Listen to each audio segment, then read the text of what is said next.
உணவை பொறுத்த வரைக்கும் எந்த ஒரு இனிப்பும் கொஞ்ச நாளைக்கு வேண்டாம். நிறைய பேர் கேள்வி கேட்பாங்க, நான் வந்து வெள்ளை சக்கரை வேண்டாம், நான் வந்து தினம் தேன் கருப்பட்டி வெல்லம் சாப்பிடலாமா அப்படின்ட்டு. சர்க்கரை முழுமையாக ஒரு நோயாக இருக்கும்போது எந்த இனிப்புமே தனி இனிப்பாக சாப்பிடாமல் இருக்கிறது தான் நல்லது. 2 வகையான புரிதல் இருக்குது. ஒன்று கிளைசிமிக் இண்டெக்ஸ், இன்னொன்று வந்து கிளைசிமிக் லோடு. ஒரு சர்க்கரை எவ்வளவு மெதுவாக உடம்புல சேருதோ அந்த அளவுக்கு அது பாதுகாப்பானது. வேகமாக சேர்ந்துச்சுன்னா அது ஹை கிளைசிமிக் ஃபுட் அப்படிம்பாங்க. மெதுவாக மெல்ல சேர்ந்துச்சுன்னா அது லோ கிளைசிமிக் ஃபுட்டும்பாங்க. ஒரு சர்க்கரை நோயாளிக்கு எப்பொழுதுமே லோ கிளைசிமிக் உணவு தான் வேணும். ஒரு கார்போஹைட்ரேட், எந்த ஒரு கார்போஹைட்ரேட்டாக இருந்தாலும் சரி. இன்றைக்கு நம்ம சிறுதானியங்களை வலியுறுத்தி சொல்கிறதுக்கு காரணமே, பல சிறுதானியங்கள் பட்டை தீட்டப்படாமல் அதனோட உமியோடு இருக்கும்போது லோ கிளைசிமிக்காக இருக்கும். அரிசி வந்து அதனோட கிளைசிமிக் இண்டெக்ஸ் வந்து 70-72 இருக்கும்போது, மற்ற வரகரிசியோ சாமை அரிசியோ குறிப்பாக பாலிஷ் போடாமல் இருக்கும்போது அது 65-55ன்னு கிளைசிமிக் இண்டெக்ஸ் இருக்கும். அப்போது அது மெதுவாக அப்சார்ப் ஆகிறது அது குறிக்குது. ஆனால் இன்னொரு விஷயம் என்னென்னா கிளைசிமிக் லோடு. ஒரு நாளைக்கு எவ்வளவு சர்க்கரை வேணுங்கிறத லோடாக சொல்கிறது. அந்த லோடு வந்து இண்டெக்ஸ் குறைவாக இருந்தும் லோடு அதிகமாக இருந்ததுன்னா அதனாலையும் சர்க்கரையில் வந்து நோய் உண்டாகும்.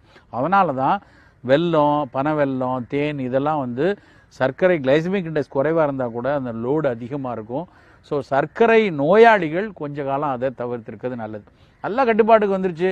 110 தான் ஃபாஸ்டிங் சுகர் இருக்குது, போஸ்ட் பிராண்டியல் 150 கிட்ட தான் இருக்குது, HbA1c 6.5 6ன்னு கட்டுப்பாட்டில் இருக்குன்னா அப்போ இந்த வெள்ளங்களை ஏதோ ஒரு விழா காலங்களில் எடுத்துக்கொள்ளலாம். ரொம்ப குறிப்பாக இப்போ ஒரு சீசன் ஓடிக்கிட்டு இருக்கு. எல்லா சர்க்கரை நோயாளிகளையும் டெம்ப் பண்ணுற விஷயம் வந்து மாம்பழம். இந்த மாம்பழத்து மேலே அலாதி பிரியம் எல்லாருக்கும் உண்டு. விதவிதமான மாம்பழங்கள் சந்தையில் கொட்டி கிடக்குது. ஆனால் சர்க்கரை நோயாளிகளில் எந்த மாம்பழம் சாப்பிட்டாலும், அது ஆர்கானிக் மாம்பழமாக இருந்தாலும் சரி, என்ன வகையான மாம்பழமாக இருந்தாலும் சரி, படு வேகமாக சர்க்கரை உயர்ந்துடும். அதனால் மாம்பழங்களை சர்க்கரை நோயாளிகள் தவிர்த்தரணும். பலா, வாழைன்னு முக்கணிகளை வந்து அதிகம் சேர்க்க வேண்டாம்னு நவீன அறிவியல் சொல்கிறாங்க. ஆனால் வாழைப்பழத்தில் நல்ல நார் உள்ள வாழைப்பழத்தை 2 உணவுகளுக்கு நடுவில் எடுக்கிறதுல எந்த தப்பும் வர்றதா தெரியல.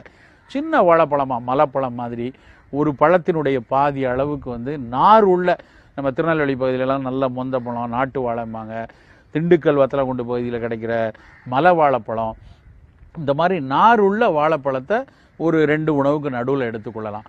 காலை, மதியம், மாலை, இரவு என்ன சாப்பிடணும்னு திட்டமிட்டு கொள்ளணும். காலையில் நம்ம காஃபி குடித்தாலும் சரி, டீ குடித்தாலும் சரி, சர்க்கரை போடக்கூடாது. பால் சேர்க்காத தேநீரில் லவங்கப்பட்டை போட்டு குடிக்கிறது ரொம்ப சிறப்பு. இல்லைன்னா ஆவாரை டீ குடிச்சிக்கணும். காலை உணவில் நல்லா பப்பாளி துண்டு, மாதுளம்பழம், கொய்யாப்பழம் அது மாதிரி சேர்த்துட்டு கொஞ்சம் சிறுதானியங்களில் ஒரு ராகி தோசை, கேழ்வரகு